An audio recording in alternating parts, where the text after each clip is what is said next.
With lots of people losing jobs and talks about a possible economic slump, there's one thing you can be sure of.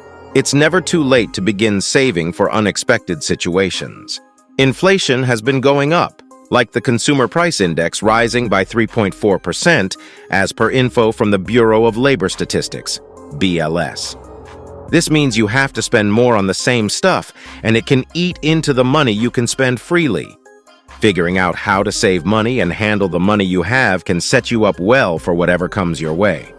If you're someone who might be lagging behind in saving money, here's our 7 essential tips to accumulate wealth. 1. Find earning avenues. Here's tip number 1. Boost your income. That means finding ways to earn more money, either by aiming for a raise at your current job or exploring other job opportunities. It's not just about working longer hours. We're suggesting you tackle more challenging tasks. For instance, negotiating a pay increase for taking on extra responsibilities in your current role, searching for similar positions at different companies, or even aiming for a promotion elsewhere. Any of these steps make saving money a lot more manageable when there's more coming in. On the flip side, you could kick off a side hustle, maybe start a blog, create a YouTube channel, walk dogs, or do some babysitting. Choose something you're passionate about and would enjoy doing in your free time. Give it a shot. 2. Pay yourself first. Here's tip number 2. Pay yourself first and make it automatic. Treating your savings like a routine is crucial. It's a habit that needs practice. By automating it, you won't even have to think about it. The money gets set aside before it hits your bank account, removing the need for willpower to make it a habit. It's like putting your savings on autopilot, making sure it happens consistently. The idea behind paying yourself first has 2 main benefits. Firstly, it helps you build a consistent savings habit. Secondly, from a mathematical standpoint, it's usually more advantageous to start saving early and regularly rather than postponing savings to pay off debt. We've covered this in previous videos, and there's more info on this topic coming up in a video in a couple of weeks, so stay tuned for that. 3. Plan for financial downturns. Let's talk about tip number 3.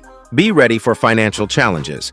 When times get tough, savings is often the first thing to get trimmed down, and that's not ideal. You can reduce the chances of that happening by planning ahead. While you may not be able to predict every financial curveball, you can make it easier to handle whatever comes your way. For instance, in our case as a dual-income couple, we've set up our finances so that we could manage with just one income if needed.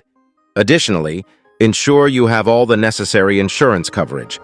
This includes disability insurance, health insurance, and perhaps an umbrella policy for more significant emergencies. Having adequate coverage means you won't need to save as much because you can rely on your insurance if the need arises. It's like having a financial safety net in place. 4. Focus on recurring expenses. Trimming expenses can be done in many ways, but the most significant impact often comes from targeting those substantial recurring costs. Dive deep into your bank statements and carefully review everything you've purchased in the past year. Explore potential savings opportunities, such as refinancing your mortgage or shopping around for insurance. It's about identifying the bigger expenses that can make a substantial difference. Dedicate a day to this activity, and you'll likely find significant savings. Even if you're satisfied with your current service providers, like cell phone or internet companies, inquire if there's a more affordable option available, as they might not automatically share this information with existing customers. Keep in mind, every bit saved counts, but focusing on those larger recurring expenses is where you can make the most substantial impact on your savings. 5. Start budgeting. The foundation of managing your money well is making a budget. This means figuring out how much money you have coming in and deciding where it should go.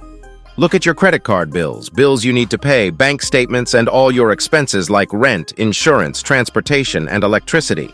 This helps you see where your money is going and make smart choices about saving and spending. It's like creating a plan for your money to make sure everything is covered.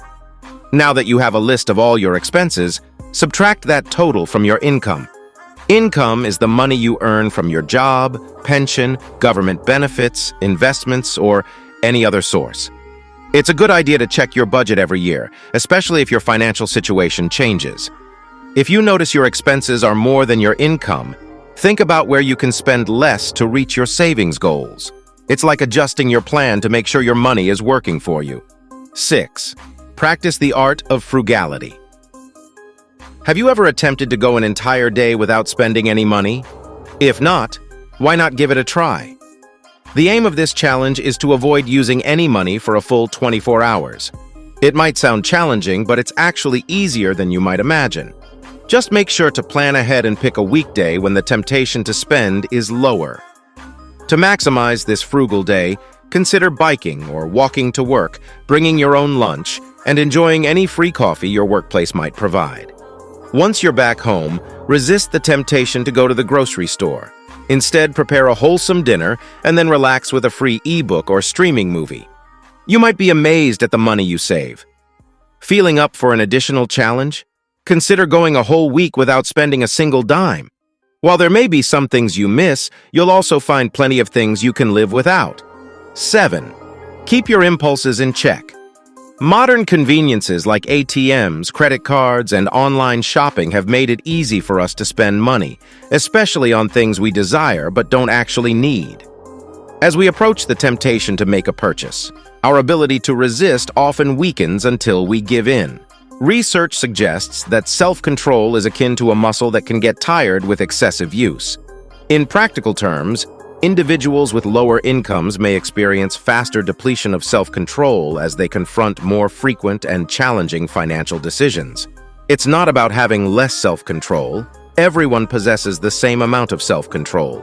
For those in poverty, every decision, even small ones like buying soap, demands self-control, leading to a faster depletion of self-control.